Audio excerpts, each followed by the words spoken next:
साथियों, मेरा आपको नमस्कार। और आज की बात आपके साथ में आपसे मुखातिब हैं। आपसे आज हम चर्चा करेंगे एक विषय के ऊपर। आज 31 मार्च का दिन और आज एक बहुत महान वैज्ञानिक सर आइजक न्यूटन की पुण्यतिथि है। 31 मार्च 1727 के दिन उनका देहांत हुआ था और 1643 में आइजक न्यूटन का जन्म हुआ था।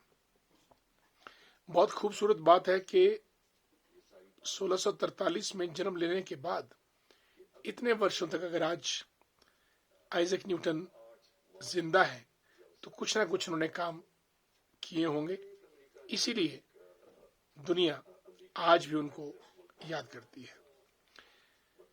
साथियों, अगर दुनिया के महानतम वैज्ञानिकों की बात आए तो कश्मकश और होड़ एल्बर्ट आइंस्टाइन और सर आइजक न्यूटन के बीच आती है कि दोनों में महान कौन था। काफी लोग एल्बर्ट आइंस्टाइन को कहते हैं।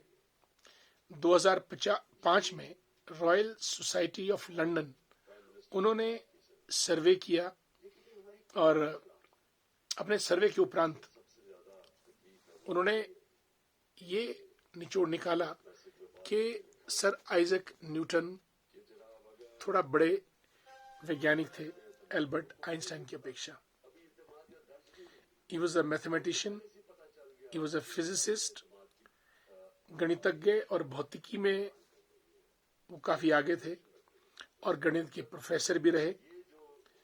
और उन्होंने कई किस्म की वैज्ञानिक खोजें भी की। लाइट, प्रकाश के ऊपर कि जो हमारा प्रकाश है वो डिस्पर्स होके 7 रंगों में विभक्त होता है, जिसको आप विब ग्योर कहते हैं। Violet, indigo, blue, green, yellow, orange and red. ये सब रंग जो है वो लाइट में रहते हैं। इसके ऊपर उन्होंने रिसर्च किया। दूसरा रिसर्च उनका गुरुत्वाकर्षण का था। अगर आपको याद होगा कि एक बार आइजक न्यूटन पेड़ के नीचे बैठे थे सेब के, और ऊपर से सेब टपका, नीचे गिरा। न्यूटन ने देखा कि ये सेब नीचे क्यों आया है, ये ऊपर भी तो जा सकता था। इस किस्म की क्रिटिकल थिंकिंग ने ही न्यूटन को सर आइजक न्यूटन बनाया और उन्होंने गुरुत्वाकर्षण का सिद्धांत, gravitational law of gravitational pull को प्रतिपादित किया, जो आज भी पूरे विश्व में जो है वो स्थापित है।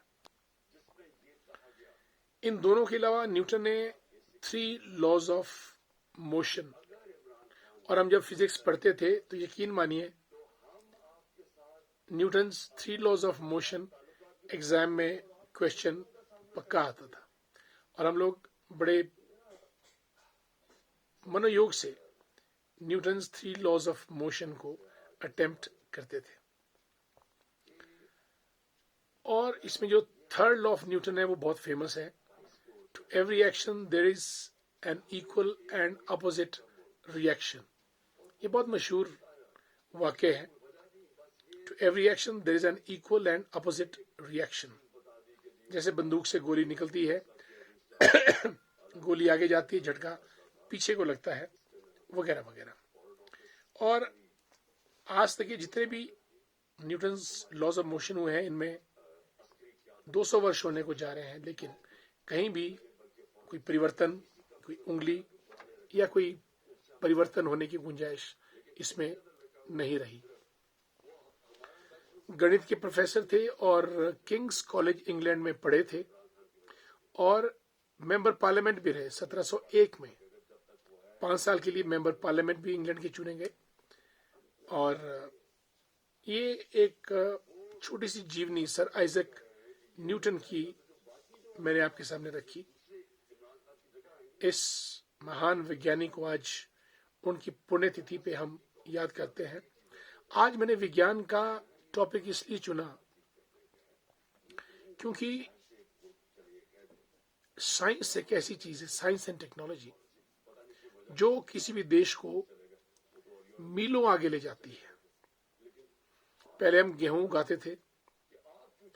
मैक्सिको के नॉर्मन बोरलॉग ने जब नई किस्म का गेहूं का बीज भारत में लाया, तो जहां हम 5 किलो गेहूं पैदा करते थे, वहीं उन्हीं सीड्स और लैंड से 50 किलो गेहूं उत्पन्न करने लगे। कहने का मतलब, साइंस में बहुत बड़ी ताकत है। और हमारे स्टूडेंट्स को, नई जनरेशन को mathematics, physics, biotechnology, bio informatics, nano technology, artificial intelligence, machine learning, internet of things, robotics, cloud computing वगैरह वगैरह जो लेटेस्ट साइंसेज है, बायोटेक्नोलॉजी, जेनेटिक्स, ड्रोन, इसमें बहुत आगे जाना पड़ेगा और चाहिए।